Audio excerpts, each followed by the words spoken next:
On June 9, when the entire country was busy watching Modi ji taking the oath of Prime Minister for the record third time, an alarming incident happened in Jammu. Terrorists attacked a bus carrying Hindu pilgrims in Riyasi, leading to 9 deaths and 41 injuries. However, this is not an individual incident. The region, Jammu, which is normally considered peaceful in comparison to Kashmir Valley, has seen a major surge in terrorist activities in the past couple of years. If we talk about 2024 alone, the Jammu region has experienced a significant increase in terrorist activities. By mid-June this year, there have been at least 20 reported attacks, highlighting a concerning trend. This surge follows a relatively high number of 43 attacks in 2023, indicating that the security situations remain volatile and challenging. This attack underscores that the shift in focus of terrorist groups from the Kashmir Valley to the Jammu region. To understand this shift of terror cases from Kashmir to Jammu and to shed light on the counter-terrorism strategies addressing this escalating threat, organizers spoke to retired Lieutenant General Syed Ata Hasnain. Hasnain is a prominent figure in the Indian Army and known for his expertise in security issues pertaining to J&K. A distinguished officer of the Indian Army, has held several key positions throughout his career and has served as the General Officer Commanding of the Srinagar-based 15 Corps, where he played a crucial role in counter-insurgency operations and enhancing civil-military relations in the Kashmir Valley. His tenure in Kashmir earned him recognition for his deep understanding of the region's complex security dynamics. In addition to his significant contribution in J&K, Hasnain has held various other important postings, including in the United Nations, Siachen, Sri Lanka and Northeast. Sir 9 जून को जम्मू के रियासी में एक घटना होती है जिसमें एक बस के ऊपर, श्रद्धालुओं से भरी बस है और उसके ऊपर आतंकवादियों ने हमला किया जिसमें 9 लोगों की जान जाती है और 30 लोग से अधिक घायल होते हैं। 9 जून को ही शपथ ग्रहण समारोह था मोदी सरकार का। इस टाइमिंग को आप कैसे देखते हैं? देखिए, टेररिज्म में टाइमिंग की अहमियत बहुत ज्यादा होती है, क्योंकि इस टेररिज्म के अंदर एक हथियार तो आपका काइनेटिक पावर है, AK-47 है, और साथ में दूसरा है खबर, टाइम पर खबर, सिंबोलिज्म जिसको कहते हैं, उसको कवर करना। 9 जून को प्रधानमंत्री नरेंद्र मोदी जी की तीसरी दफे शपथ चल रही थी जब ये हमला हुआ। ये दिखाने के लिए आमतौर पे था कि हालांकि भारत सरकार दोनों क्लेम कर रहे हैं कि जम्मू कश्मीर के ऊपर उनका पूरा नियंत्रण और कंट्रोल है, वो इसके बावजूद पाकिस्तान के पास और पाकिस्तान के टेररिस्ट जो हैं, जो डीप स्टेट है उनके पास वो काबिलियत अभी भी है जिससे कि वो अपने सेलेक्ट किए हुए जगह पर टाइम के ऊपर जाकर और हमला कर सकते हैं। ये सिंबॉलिक मैसेज था भारत को भी और दुनिया को भी कि अभी भी पाकिस्तान की डीप स्टेट ने कश्मीर के अंदर इंटरेस्ट खोया नहीं है और काबिलियत अभी भी जारी है उनकी। तो कह सकते हैं कि क्या ये एक मैसेज देने का काम था कि जो सरकार आर्टिकल 370 के हटने के बाद, चाहे वो नेशनल लेवल पे हो या ग्लोबल लेवल पे हो, एक मैसेज देने का कि कश्मीर में और जम्मू में नॉर्मलसी बहाल हो चुकी है, तो क्या ये उस मैसेज को तोड़ने का काम था? ये आपने जो कहा बिल्कुल सही है। एक नैरेटिव भारत ने बनाया था कि देखिए 5 साल में, बीच में 2 साल कोविड भी आया, मगर 5 साल के अंदर भारत सरकार ने काफी सक्सेसफुली नियंत्रण, कंट्रोल, सब कुछ इसके ऊपर पा लिया था। आर्टिकल 370 के बाद को निकालने के बाद नेटवर्क्स कश्मीर के पूरे न्यूट्रलाइज कर दिए गए थे और तादाद जो थी टेररिस्ट की, आतंकवादियों की, वो भी काफी हद तक कम कर दी थी। रिक्रूटमेंट पे तकरीबन ऑलमोस्ट 0 हो गया था, इन्फिल्ट्रेशन पे भी काफी कंट्रोल था।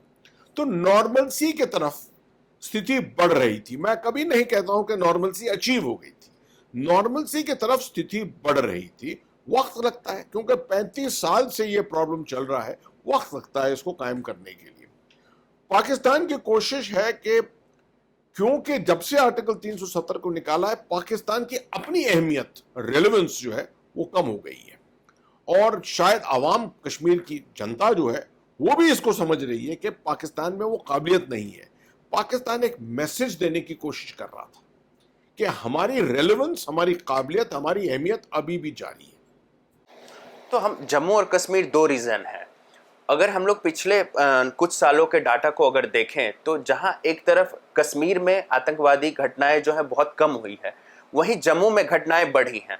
अगर 2023 के आंकड़े हम लोग देखें तो लगभग 40 के आसपास आतंकवादी छोटे बड़े मिला के 40 घटनाएं जम्मू रीजन में हुई है। इस साल भी 2024 में भी दर्जनों ऐसी घटनाएं हो चुकी है, जिसमें रियासी डोडा जो हाल में जो हुआ है, ये सब बड़ी घटनाएं। तो ये जो एक स्ट्रैटेजिक शिफ्ट कह सकते हैं फ्रॉम कश्मीर टू जम्मू, चाहे वो आतंकवादियों का हो या पाकिस्तान की जो हम लोग बात करते हैं कि उसके पीछे पाकिस्तान, तो ये जो एक स्ट्रैटेजिक शिफ्ट है कश्मीर को छोड़ करके जम्मू को शिफ्ट करना, इसके पीछे की क्या वजह देखते हैं आप? टेररिज्म में अपॉर्चुनिटीज ढूंढी जाती हैं। आमतौर पे जब टेररिज्म को प्रॉक्सी वॉर की तरह इस्तेमाल किया जा रहा है, और पाकिस्तान की डीप स्टेट उसको एक प्रॉक्सी वॉर के तौर पे इस्तेमाल कर रही है, हाइब्रिड वॉर भी है, मिली जुली किस्म की ये लड़ाई है। इसमें कोई शक नहीं हो सकता कि सेंटर ऑफ ग्रेविटी जो है वो है कश्मीर। वहां का मजहब, वहां का कल्चर, वहां के लोग, उनके साथ जो है पाकिस्तान का ज्यादा लगाव है। जैसे हम पीर पंजाल की पहाड़ियों से दक्षिण की तरफ आते हैं तो एक बदलाव देखते हैं, कल्चरल बदलाव देखते हैं कि तकरीबन रियासी तक पहुंचते पहुंचते हिंदू इलाके ज्यादा आ जाते हैं, और 50-50% तकरीबन डोडा और डोडा के ऊपर 50-50% होता है। पाकिस्तान को मालूम था और मालूम है कि दारोमदार इन पूरे मूवमेंट का वो कश्मीर के अंदर है। कश्मीर के आवाम को साथ में ले लें तो ये हासिल कर सकते हैं जो मुद्दा कोशिश कर रहे हैं हासिल करने का। तो उन्होंने पिछले 35 साल से ज्यादातर अपनी जो तवज्जो है, अपनी जो फोकस है, वो कश्मीर पर लगाई थी। साथ साथ उनको मालूम था कि जम्मू में भी, पीर पंजाल के साउथ में भी ये अहमियत है, जरूरी करना है। तो तकरीबन 1995-96 से जम्मू रीजन की तरफ भी उन्होंने देखना शुरू किया, और ये मूवमेंट एक सब्सिडरी मूवमेंट के तौर पे आप समझिए 2009-2010 तक चला। तो मैं इसको तकरीबन 15 साल देता हूं कि 15 साल तक ये अभियान जो है पाकिस्तान का, ये जम्मू रीजन में भी चला, मगर कश्मीर में तो 35 साल से चल रहा है। तो ऐसा हुआ है कि भारतीय फौज का, भारतीय सिस्टम का, हमारे सिक्योरिटी स्ट्रेटेजिक सिस्टम जो है उसका फोकस भी पूरा कश्मीर पे था। इंटेलिजेंस ग्रिड जो है, काउंटर इन्फिल्ट्रेशन ग्रिड जो है, काउंटर टेररिज्म ग्रिड, राष्ट्रीय राइफल्स की ज्यादातर यूनिटें जो हैं आप कश्मीर में पाएंगे, आप जम्मू में तो नहीं पाएंगे। आमतौर पे जहां पर प्रॉब्लम ज्यादा है, जहां पर कोशिशें ज्यादा की जा रही हैं उस तरफ ज्यादा तवज्जो दी जाएगी। तो उसकी वजह से हमने सब कुछ अपना फोकस वहां रखा। जम्मू के ग्रिड को बढ़ाने के लिए हमने नॉर्दर्न कमांड के रिजर्व फॉर्मेशन थे, उनको लाया गया। ईस्टर्न कमांड से, नॉर्थ ईस्ट से हम वहां से फॉर्मेशंस को लेकर आए और जम्मू में लगाया, और उस किस्म से हमने, उस तरीके से हमने जम्मू की भी जो काउंटर टेररिज्म और काउंटर इन्फिल्ट्रेशन का जो वो सिस्टम था उसको अपनाया, और काफी सक्सेसफुली अपनाया। मगर तकरीबन 2010 से ये कमजोर पड़ गया, क्योंकि यहाँ ऑपरेशन नहीं हुए, इतने ऑपरेशन पूरे ऊपर ही थे, नॉर्थ में हुए, मतलब आतंकवादी घटनाएं नहीं हो रही। हाँ, इतना ज्यादा नहीं हुआ, तादाद में जो है इतना ज्यादा नहीं हुआ। कुछ समय के लिए 2015-16 में आपको याद होगा कि एकदम से ये सांबा, विजयपुर, हीरानगर, जम्मू के आसपास होने लगा, क्योंकि ये इलाका समझा जाता था कि ये इन्फिल्ट्रेशन के लिए बहुत सहूलियत देता है। वहां पर मैं किसी फोर्स की तरफ उंगली नहीं उठाता हूं, बीएसएफ बहुत अच्छी तरह से वहां काम करती है, मगर सिस्टम्स वहां बने हुए, टनलिंग का सिस्टम है, ये सब है, और ग्रिड इतना मजबूत नहीं है जितना कि कश्मीर के अंदर है। यहाँ सब टेरेन वाइज यहाँ पर क्या है कि अगर एक इन्फिल्ट्रेशन हुआ तो वो 4-5 इन्फिल्ट्रेटर निकलकर तकरीबन 2 से 3 घंटे पे सड़क पर पहुंच जाते हैं। सड़क पर पहुंच गए तो एक गाड़ी को हाईजैक किया और आपका स्कोप जो है तकरीबन 40-50 किलोमीटर हो जाता है। ये कश्मीर में मुमकिन नहीं है। जब इन्फिल्ट्रेशन होगा तो तकरीबन 20-30 दिन लगेंगे आपको पहुंचने में। बदगाम या श्रीनगर या रवंतीपुर या अनंतनाग बहुत वक्त लगता है पहुंचने में। तो इसलिए मेजर ऑपरेशंस जो है वो कश्मीर के अंदर इस वक्त करना, एग्जीक्यूट करना बड़ा मुश्किल हो रहा है। आसान है यहां पर क्योंकि ग्रिड कमजोर है, तो तकरीबन ग्रिड का कमजोरी नहीं कहूंगा मैं कंपैरेटिव टर्म्स में कहूंगा कि यहां पर शायद इतना तजुर्बा भी नहीं है उधर 15 कोर, राष्ट्र राइफल्स, जम्मू कश्मीर पुलिस, इन सब का इंटीग्रेशन, बहुत जबरदस्त इंटीग्रेशन है वहां पर। शायद यहां पर इतनी अपॉर्चुनिटीज नहीं मिली है, वो होगा जैसे जैसे ये ऑपरेशन बढ़ते जाएंगे, ये होगा। तो ऑटोमेटिकली जब तजुर्बा एक्सपीरियंस भी कम है तो इसको हैंडल करने में भी थोड़ा वक्त लगता है। इस सब चीजों को पाकिस्तान के डीप स्टेट ने पढ़ा होगा, देखा होगा। कोई भी मिलिट्री माइंड जो होता है वो जब असेसमेंट करता है तो देखता है कि दुश्मन की कमजोरी कहां है। मैं समझता हूं कि उन्होंने देखा होगा कि कमजोरी इस वक्त जो है वो जम्मू थिएटर में, जम्मू रीजन में है। श्रीनगर जो है बहुत मजबूत है, यहां कुछ बड़ी चीज करना। अब बड़ी चीज का क्या मतलब है? बड़ी चीज मैं कहता हूं पुलवामा करना, उड़ी करना, इस तरह की चीजों को करना कश्मीर में नामुमकिन हो गया है तकरीबन। अमरनाथ यात्रा के ऊपर कुछ हानि पहुंचाना, अभी आपने देखा हाल में 6 टेररिस्ट मारे गए कुलगाम में।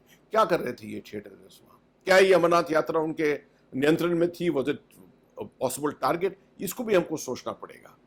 तो इनकी तजवीज में अभी यह है कि रेलेवेंस को बढ़ाने के लिए, अहमियत रखने के लिए छोटे छोटे ऑपरेशंस करो जहां जहां अपॉर्चुनिटी मिलती है।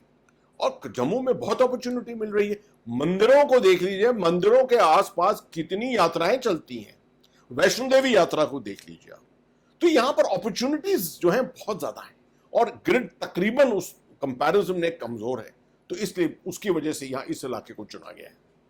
आपने अमरनाथ यात्रा की बात की, आपने वैष्णो देवी की बात की, और भी जो महत्वपूर्ण मंदिर है जम्मू रीजन में, तो क्या इन घटनाओं को देखते हुए आप ये फिर से कहना चाह रहे हैं कि जो यात्रा है, जो पहले जैसे अमरनाथ यात्रा, वैष्णो देवी यात्रा जो है आतंकवादियों के रडार पे होता था, तो ये थ्रेट एक बार फिर से उभरा है? देखिए, मैंने कश्मीर में 8 यात्रा की है और 8 यात्रा को मैंने सिक्योर किया है। 1999 में, 1999 में सबसे जो मैं समझता हूँ थ्रेटन्ड यात्रा थी वो उस साल में थी।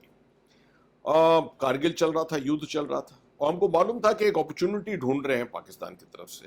हमने अपने फॉर्मेशंस लगाए थे वहां पर और अमरनाथ यात्रा के ऊपर army, BSF, CRPF, Jammu Kashmir police, तकरीबन हर फोर्स आकर वहां पर कुछ ना कुछ तरीके से कोऑर्डिनेटेड तरीके से वहां पर अपनाती है सिस्टम को। इसमें कोई कमजोरी नहीं हुई है, इसमें कोई कमजोरी नहीं हुई है। और हमने देखा है कि पिछले 20 साल में तकरीबन 2 या 3 दफे कॉम्प्रोमाइज हुआ है कि कुछ ना कुछ कर दिया है आकर टेररिस्ट ने। मगर हाल में पिछले 10 साल में ऐसा कुछ वहां पर कुछ नहीं हुआ है। एक दफे कुछ यात्रियों के ऊपर अनंतनाग के पास या मेरे ख्याल में बीच बिहारा के पास कुछ फायरिंग हुई थी बस के ऊपर, मगर बड़ा कोई एक्ट जो है इस तरह का नहीं हुआ है। इसी तरह से कोशिशें बड़ी हुई हैं इधर जम्मू के अंदर भी, मगर कोई बड़ा एक्शन नहीं कर पाए हैं। तो मेरे ख्याल में वो ढूंढना चाहेंगे कोई अपॉर्चुनिटी कि किसी ना किसी तरह से किसी यात्रा के ऊपर, क्योंकि वो एक स्ट्रेटेजिक चीज होगी। याद रखिए, यात्राएं जो ये यात्राएं हैं ये भारत के दिल के साथ जुड़ी हैं। बिल्कुल ठीक है, दिल के साथ, मन के साथ जुड़ी हैं, भारत, पूरे भारतवासियों के साथ। तो इसलिए इसको असरद करना, और टेररिज्म में ये खासियत होती है कि वो नफ्स ढूंढना, नर्व पॉइंट ढूंढना, जिसको टारगेट करके आप उसका असर स्ट्रेटेजिक बना सकते हो, वो कोशिश होगी जारी। You talked about Pir Panjal South, और sir, if we see the recent past, last 10 to 15 years, Pir Panjal south जो है ऑलमोस्ट टेरर फ्री जोन माना जाता रहा है। एक बार फिर से इसी जोन में जो है जितनी भी अगर मेजर एक्टिविटीज अगर टेररिस्ट की देखी जाए तो वो हुई है। क्या रीजन रहा इसके लिए? देखिए, terrain wise, from a terrain angle अगर आप देखें तो कश्मीर में भी हफरूदा फॉरेस्ट, राजौर फॉरेस्ट, ये कुलगाम के उस तरफ कुपवाड़ा की तरफ हैं जहां अंदर बड़े बड़े हाइडआउट्स हैं। मगर इस इलाके में लगातार अगर आप नॉर्थ से देखें, हाजीपीर तो पाकिस्तान की उस तरफ, पाकिस्तान ऑक्युपाइड कश्मीर में है, वहां से लगातार सिलसिला देखिए आप पीर पंजाल का, तो तकरीबन यहां तक, डोडा तक, और डोडा से और भी साउथ में नीचे तक आता है। ये इसके अंदर बहुत घने जंगल, ऊंची पहाड़ियां, 16,000 फीट तक की पहाड़ियां जाती हैं, बर्फीले इलाके हैं, रॉकी आउटक्रॉप्स हैं, हाइड आउट बहुत आसानी से मिलते हैं। और इसकी बड़ी बात यह है कि लाइन ऑफ कंट्रोल से ये एक रात या ज्यादा से ज्यादा 2 रात के अंदर आप पहुंच सकते हो। तो आप इन्फिल्ट्रेट करो और सीधा बेस के अंदर पहुंच जाओ। जब एक दफे बेस के अंदर पहुंच जाओ, आपको आप समझ लिए कि ड्रोन के साथ भी ढूंढना बड़ा मुश्किल है। हेलीकॉप्टर एक ही करिए, आप ड्रोन के लगाइए, तकरीबन बड़ा मुश्किल हो जाता है। आपको याद है हिल काका एक जगह थी 2003 में। इससे पहले जब मैं कश्मीर में था तो 1999 में हमारे पास भी बहुत यहाँ पर इलेक्ट्रॉनिक एक्टिविटी आती थी हिल काका से, और कभी हम ढूंढ नहीं पाते थे कि ये है क्या, यहाँ पर कितना बड़ा कोई गढ़ बना हुआ है। कभी हमको टेररिस्ट नहीं दिखे। कांटेक्ट एक दो दफे हुए थे। 2003 में ऑपरेशन सर्वविनाश हमने वहां पर शुरू किया। जनरल लीडर साहब थे पैरा कमांडो के, रोमियो फोर्स के जीओसी। उन्होंने क्या किया कि एक नया अभियान शुरू किया कि पहले पहाड़ों में ऊपर जाकर हाई एल्टीट्यूड में उन्होंने मी-17 के हेलीपैड बनाए और उनको स्टॉक किया पानी के साथ, राशन के साथ, अम्युनिशन के साथ, क्योंकि इन पहाड़ियों में लगातार ऑपरेशन करना बड़ा मुश्किल होता है क्योंकि लॉजिस्टिक्स नहीं। लॉजिस्टिक्स हमारे इन्फेंट्री ट्रूप्स की लॉजिस्टिक्स जो है 72 घंटे 96 घंटे आप अपनी लॉजिस्टिक्स लेकर जा सकते हो, उसके बाद आपको वापस आना पड़ेगा। उन्होंने ये स्टॉकिंग की और लगातार ऑपरेशंस ऊपर किए, उसकी वजह से बड़ा प्रेशर पड़ा वहां पर। ये मैं देखता हूं कि कश्मीर में भी, जम्मू रीजन में भी, जहां पर भी हमने लॉजिस्टिक्स को हिलाया है दुश्मन के, टेररिस्ट के, तो उसकी हमें कामयाबी बहुत मिली है हर दफे। इसमें भी तकरीबन 50-55 टेररिस्ट जो है वो मारे गए जो कोशिश कर रहे थे कश्मीर की तरफ जाने की। तो ये मैं आपको डिस्क्रिप्शन बता रहा था primarily of the terrain in the Jammu region. अब अगर आप डोडा और किश्तवाड़ इसके बीच में, कठुआ के बीच में आकर देखें, this is a backward, this is a rear area. ये आप समझिए कि एक इंटरनेशनल बॉर्डर से निकलकर और पीछे एक एरिया है जिसके ऊपर निगार कुछ साल तक थी शुरू में, उसके बाद वहां से ट्रूप्स हटा दिए गए क्योंकि वहां कोई एक्टिविटी नहीं थी।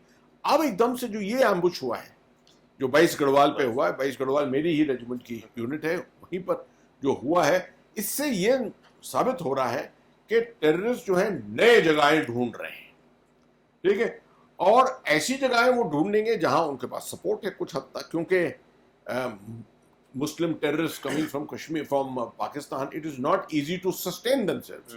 They need a support base. Overground workers चाहिए आपको।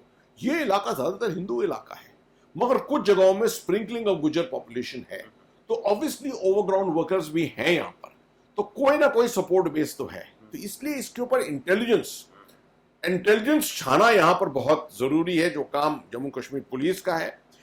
मैं समझता हूं जो special operations group Jammu Kashmir police का है, जो आला दर्जे के ऑर्गेनाइजेशन है, सेटअप हुआ था ये 90s में, इन्होंने कश्मीर में राष्ट्रीय राइफल्स के साथ मिलकर जो काम किया है, वही अभियान, उसी तरह का काम इनको जम्मू में करना पड़ेगा, क्योंकि एसओजे का इफेक्ट इतना ज्यादा जम्मू में नहीं असर हुआ है जितना कश्मीर में हुआ है, और वही इंटेलिजेंस ग्रिड दोबारा बनाना पड़ेगा, क्योंकि आर्मी के लिए इंटेलिजेंस बनाना बड़ा मुश्किल होता है।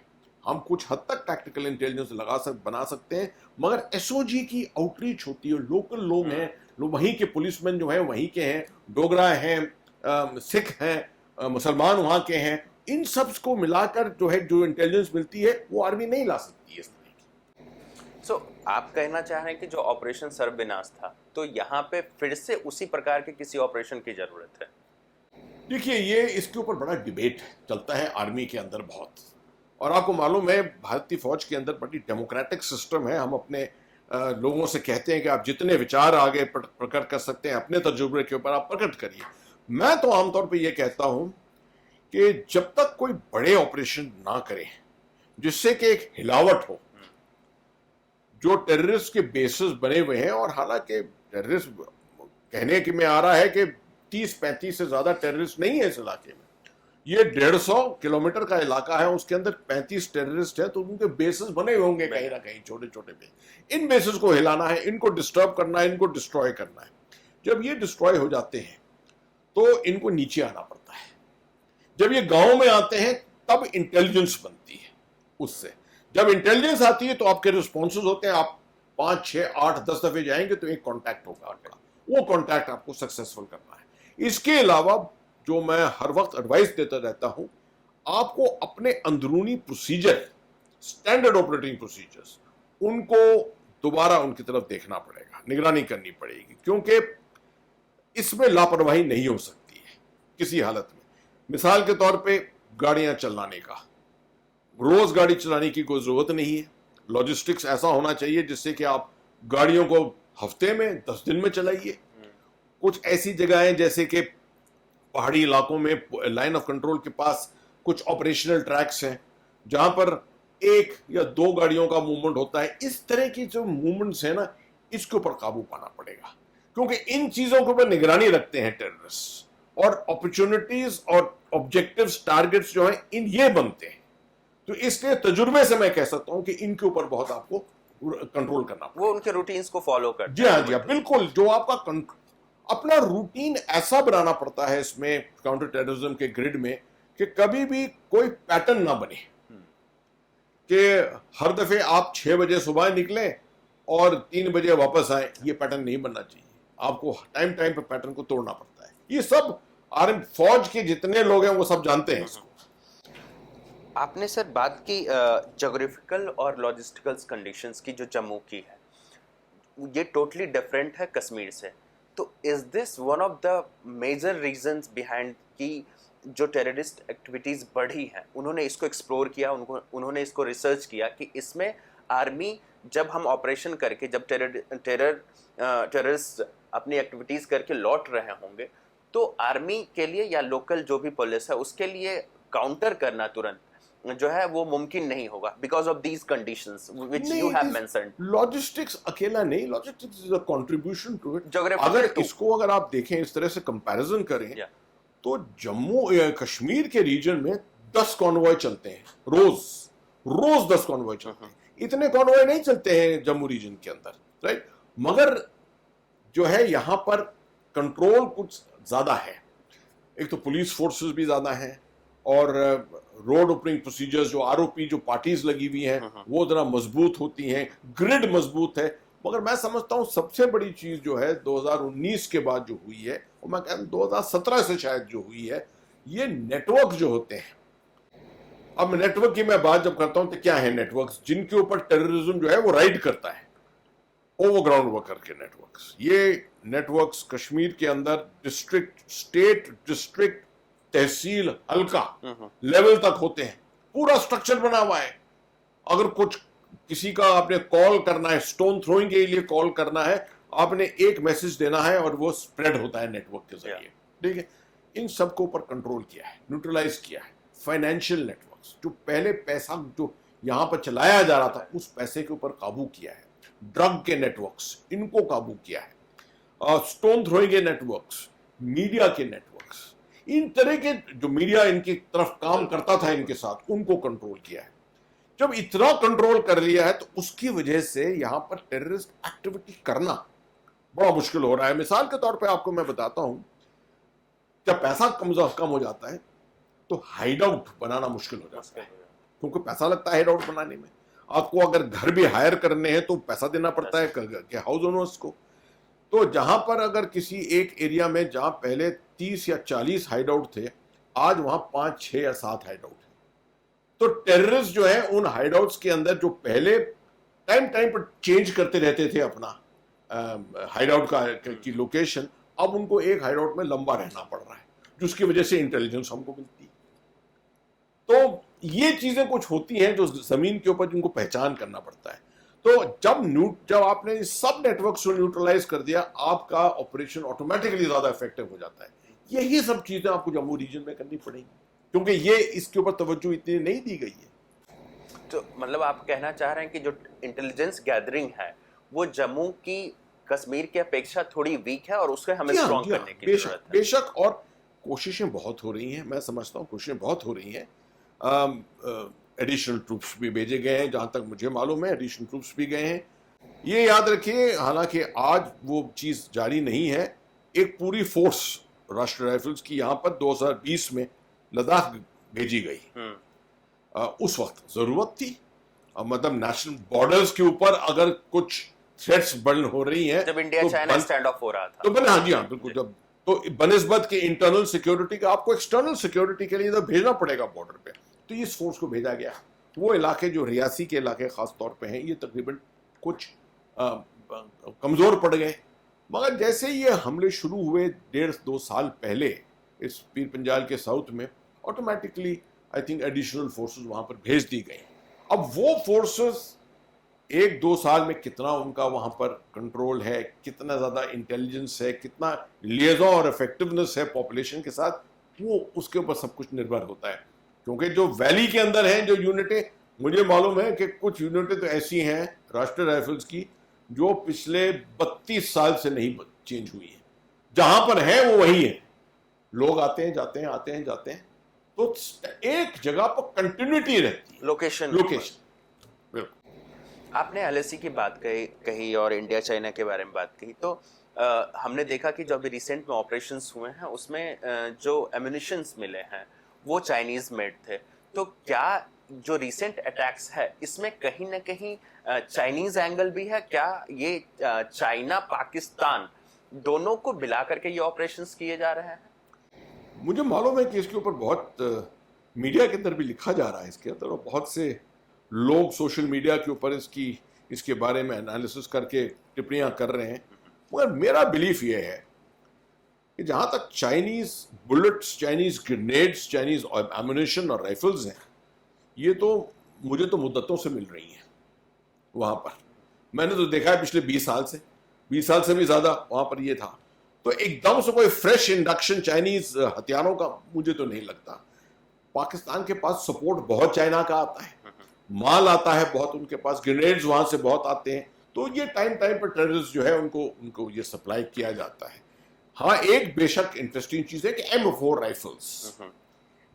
राइफल्स जो वहां मिल रही हैं वो ऑब्वियसली अफगानिस्तान से, क्योंकि अफगानिस्तान में जो कहा जाता है 6 लाख राइफल छोड़ कर गए अमेरिका। उन्होंने अफगान नेशनल आर्मी के लिए ये सब हथियार जो रखे थे उनको एकदम से 15 अगस्त 2021 को छोड़कर और निकलना पड़ा। अब ये हथियार उस पूरे रीजन में, ना कि सिर्फ अफगानिस्तान या पाकिस्तान, भारत की तरफ और सेंट्रल एशिया में ताजिकिस्तान, उज्बेकिस्तान, इन इलाकों में सब जगह फैल रहे हैं। तो ये राइफल कुछ अभी तक मिली है, बहुत ज्यादा तादाद में नहीं मिली है, मगर कुछ राइफल मिली है। तो ऑब्वियसली इसका लिंकेज अफगानिस्तान के साथ। मगर आपके सवाल में एक और बहुत इंपॉर्टेंट चीज, एक लिंकेज है। पाकिस्तान के अंदर भी एक अभियान चल रहा है, ऑपरेशन ज़रब अज़्ब इन्होंने 2014 से 2018 तक चलाया था। अब उन्होंने एक फ्रेश ऑपरेशन चला दिया है, क्योंकि तहरीक तालिबान पाकिस्तान को अब सपोर्ट मिल रहा है अफगान तालिबान का। दुरान लाइन के ऊपर इनके प्रॉब्लम चल रहे हैं। ये पहली दफे बहुत सालों के बाद दिख रहा है कि पाकिस्तान को अफगानिस्तान का बॉर्डर, इंटरनल सिक्योरिटी और कश्मीर तीनों को एक्टिवेट करना पड़ रहा है।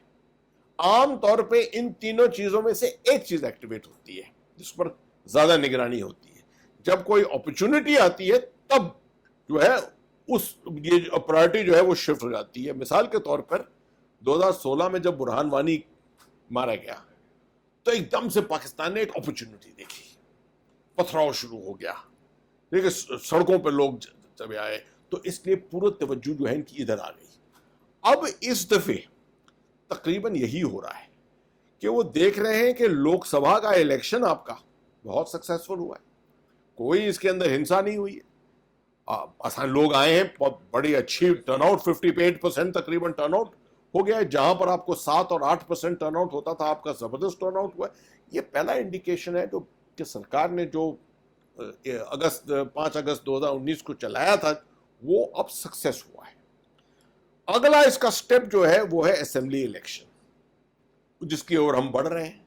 अब तो क्या किसी तरह से पाकिस्तान चाहता है, डीप स्टेट चाहता है कि इसके ऊपर बाधा पड़ी, इसको नॉर्मलसी की तरफ, असेंबली इलेक्शन, डेमोक्रेसी, एक सिविलियन गवर्नमेंट का आना, ये सब चीजें ना हो कश्मीर में। क्योंकि अगर ये सब हो गई तो धीरे धीरे स्थिति जो है वो पाकिस्तान के हाथ से निकलती जाएगी।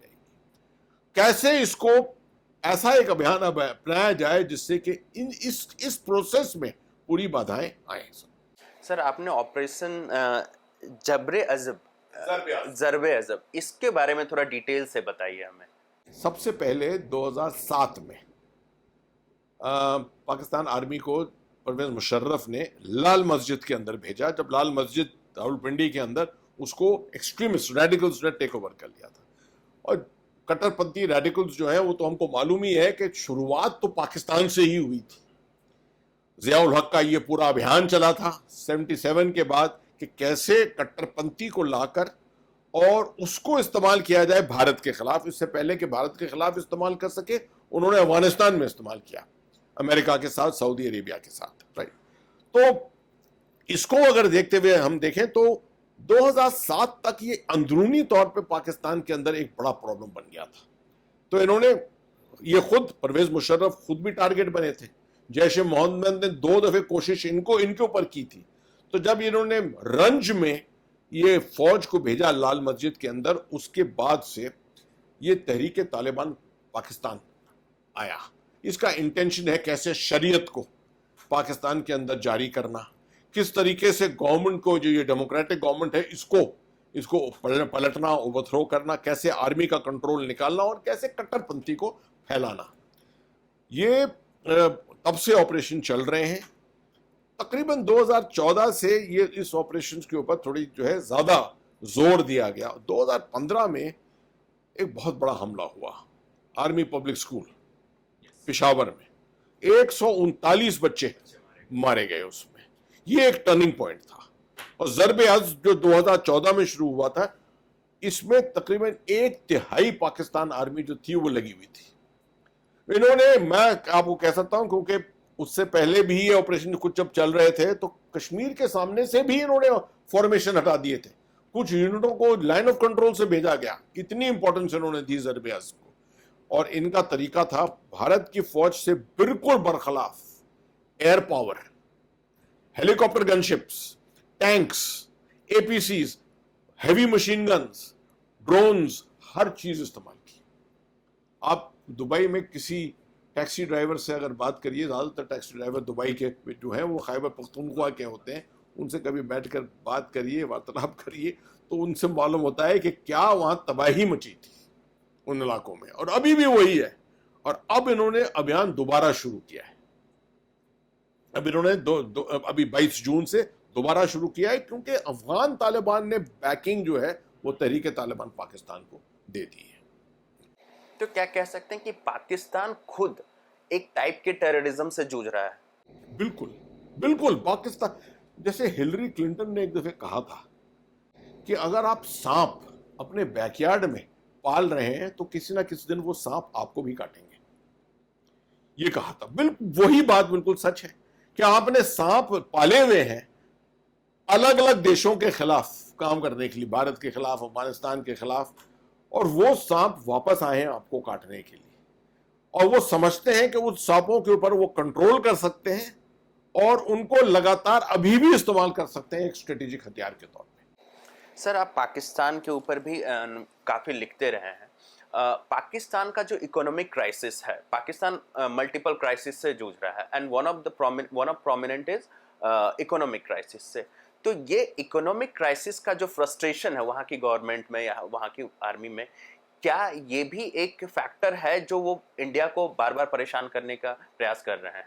नहीं, मैं नहीं समझता हूं कि ये एक मेजर फैक्टर है इसके अंदर। क्या हुआ है कि पाकिस्तान की इकोनॉमी तो बिल्कुल उन्हीं के अपने वजह से, मिसमैनेजमेंट की वजह से बिल्कुल डाउन हो गई है। वो नहीं चाहते कि किसी तरीके से इस तरह की, मतलब भारत के साथ वो रिलेशनशिप ऐसी चाहते हैं जिसमें लगातार कश्मीर का मुद्दा बना रहे और टॉलरेंस का लेवल जो है उसको क्रॉस ना किया जाए। मतलब ऐसी चीज ना हो जिससे कि भारत को एक कंपल्शन हो जाए टू रिस्पॉन्ड, जैसे कि बालाकोट में हुआ या जैसे सर्जिकल स्ट्राइक्स में हुआ। क्योंकि उड़ी में जब 20 जवान हमारे मारे गए और 40 सीआरपीएफ के पुलिसमैन जो है वो शहीद हुए उस वक्त, तो ये एक टॉलरेंस लेवल से ऊपर पहुंच गया और भारत को कुछ ना कुछ करना पड़ता, रिस्पॉन्ड करना पड़ा उसकी वजह से, नहीं तो पब्लिक प्रेशर सरकार पे बहुत ज्यादा आ जाता। पाकिस्तान का पूरा मुद्दा आज ये है कि लगातार ये अभियान कश्मीर में, जम्मू कश्मीर में चलाए रहो, मगर टॉलरेंस के लेवल से ऊपर मत बढ़ो। उसके अंदर ही रखो। ये बड़ा मुश्किल काम होता है। अब जैसे कि जो बस पे हमला हुआ रियासी में, उसमें 9 जो पिलग्रिम्स थे, यात्री थे, वो मारे गए। अगर 20 मारे जाते तो सवाल वही आ जाता है कि अगर 20 मारे जाते तो क्या हमारा टॉलरेंस लेवल बढ़ जाता। ये चीजें, इसके ऊपर आदमी डिस्कशन तो चलते रहते हैं, मगर बड़ा मुश्किल है कोई डिसीजन देना। ये सरकार को बड़ी मुश्किल से इसको देखना पड़ता है, निगरानी में रखना पड़ता है, और सब पूरे फैक्टर्स को देखकर देखना पड़ता है कि जो भी वो करेंगे उसका इम्पैक्ट क्या होगा। इसलिए ये जमाना में नेशनल सिक्योरिटी में यही सबसे बड़ी चीज होती है, जो नेशनल सिक्योरिटी एडवाइजर देखते हैं, जो होम मिनिस्टर देखते हैं, इस तरह की चीजें बहुत इम्पैक्टफुल चीजें होती हैं ये डिसीजंस की, जिसका मैसेजिंग भी इम्पोर्टेंट होता है। बिल्कुल। अभी बीएसएफ ने हाल में जो इन्फिल्ट्रेशंस की बात हुई, जब जो कंसिस्टेंट अटैक्स हुए जम्मू रीजन में, तो बात हुई कि इन्फिल्ट्रेशन हुआ है जम्मू पाकिस्तान बॉर्डर पे। तो बीएसएफ का हाल ही में एक स्टेटमेंट आया कि they have not found any breach along the Jammu Pakistan border. एक तरफ ये स्टेटमेंट, तो जब इन्फिल्ट्रेशन हुआ नहीं है तो क्या ये जो आतंकवादी हैं जो अभी रिसेंट जो एक्टिविटीज हुई है इसमें इन्वॉल्व हैं, तो क्या ये बहुत पहले आ गए थे? देखिए, इन्फिल्ट्रेशन जो है एक बड़ा कंपैरेटिव चीज है, बड़ी कंपैरेटिव चीज है। कभी भी इसका फुटप्रिंट और उसकी हिस्ट्री को की तरफ उसको आप ट्रेस नहीं कर सकते हैं आसानी से। जब कश्मीर के अंदर जब हम टेररिस्ट को मारते हैं लाइन ऑफ कंट्रोल के आसपास, तो आमतौर पे उनसे जीपीएस मिलते हैं हमको। तो जीपीएस के अंदर जो वे पॉइंट है उससे मालूम हो जाता है कि इस रास्ते आए हैं, इस रास्ते आए हैं। अभी हाल में ऐसा कुछ नहीं हुआ है जिससे कि बता सकते हैं हम कि इनका जीपीएस जो था वो प्रोग्राम्ड था कि वो आईबी के सेक्टर से आए या किस जगह से आए। इसलिए उंगलियां उठाना किसी भी फोर्स की तरफ मैं समझता हूं गलत है। हमें सिर्फ इस बिलीफ में होना चाहिए कि आए हैं। सब बॉर्डर्स को, इंटरनेशनल बॉर्डर को, लाइन ऑफ कंट्रोल को हर जगह मजबूत करना पड़ेगा without Poynting fingers at each other. ये बिलीफ हमको होनी पड़ेगी कि जीरो इन्फिल्ट्रेशन तकरीबन नामुमकिन होता है। क्योंकि देखिए, ये एक ह्यूमन चीज है। हर 1 मीटर पे लाइन ऑफ कंट्रोल या आईबी पे आप एक सिपाही नहीं निगरानी दे सकते, नहीं रख सकते हो वहां पर। और क्योंकि ये है रात ऐसी है कि मैं आपको कह सकता हूं कि आप अपना हाथ बढ़ाइए तो आपके हाथ से छूता हुआ कोई निकल जाएगा, आपको मालूम नहीं होगा। रात इतनी अंधेरी रातें होती हैं, जंगलात के इलाके हैं, वहां पर बेशुमार वाटरफॉल्स हैं, स्प्रिंग्स हैं, नाले हैं, इनकी आवाज होती है, बड़ा मुश्किल होता है। तो बाहर पब्लिक से कहना कि हाँ ये बीएसएफ का हो गया या आर्मी का इन्फिल्ट्रेशन हो गया एक्सेट्रा, मैं क्योंकि एक तजुर्बेदार कमांडर हूं पुराना कश्मीर का, मैंने आज तक उंगली किसी तरफ नहीं उठाई है। और मैं बीएसएफ को मैं बिल्कुल सपोर्ट करता हूं, सराहता हूं कि ये गलत चीज है कहना कि कहां से हुआ है कहीं से। ब्रॉडली कहते हैं कि हाँ भाई इंटरनेशनल बॉर्डर से हुआ है, या लाइन ऑफ कंट्रोल और इंटरनेशनल बॉर्डर के बीच का जो बाउंड्री है उस इलाके से हुई है, या पंजाब की तरफ से हुई है। ये भी कह सकते हैं लोग कि पंजाब बॉर्डर से भी हुई है। ठीक, तो ये चीज सही नहीं होगी, मगर हमें एक साथ जुट कर वी मस्ट एंश्योर कि इसके ऊपर कंट्रोल हो। अगर आर्मी को रीइंफोर्स करना है बीएसएफ के ग्रिड को, तो बेशक सेकेंड टियर में लगाकर और रीइंफोर्स करें इसको। मैंने खुद पंजाब में 1990-91 में बीएसएफ के साथ सेकेंड टियर पे अपनी यूनिट को लगाया है वहां पर, इस ग्रिड के अंदर, काउंटर इन्फिल्ट्रेशन ग्रिड के अंदर। तो मुझे पूरा तजुर्बा है इसका। सर, तो आपके अनुभव को देखते हुए, और आपने इतना लंबा काम किया है जेएंडके में, अगर मैं कुछ महत्वपूर्ण चीज़ें कहूँ कि इन पॉइंटर्स पे अगर हमें काम करना पड़े, जिसको अगर ध्यान में रखा जाए, तो आने वाले समय में जम्मू रीजन को, कश्मीर की बात अभी हम नहीं करेंगे, जम्मू रीजन को सेव किया जा सकता है, वो क्या पॉइंटर्स होंगे? देखिए, मैं स्ट्रेटेजिक लेवल पे देखता हूँ इसको। टैक्टिकल लेवल पे यूनिटें हैं, फॉर्मेशंस हैं, वो अपना काम जानती हैं और करती रहेंगी। उनके लिए मेरी सलाह सिर्फ इतनी है कि अपने प्रोसीजर्स को रिविजिट करिए, बैक टू बेसिक्स जो होते हैं उनको ऊपर लगातार थोड़ी तवज्जो दीजिए। स्ट्रेटेजिक लेवल पे जो सरकार का हायर लेवल पे होता है, मैं समझता हूँ इंटेलिजेंस के ऊपर आपको बहुत जोर देना पड़ेगा। जम्मू के अंदर आपकी वो काबिलियत जो कश्मीर में पाई है, आपने जो लेवल पहुंचे, वो आपको जम्मू के अंदर लगानी पड़ेगी। और मैंने आपको जरिए बताए हैं कि एसओजी को ताकत थोड़ा और मजबूत करना पड़ेगा, एक्सेट्रा, पैसा लगाना पड़ेगा इसके अंदर। दूसरा मैं समझता हूं कि जो नेटवर्क्स जिस तरह से आपने न्यूट्रलाइज किए, मैं आपको बता सकता हूं कि सालों तक हम कश्मीर के अंदर सलाह देते थे कि ये पैसे के ऊपर कंट्रोल करो, ये पैसा जड़ है इस पूरी चीज की, कोई इसकी तरफ निगरानी नहीं देता था।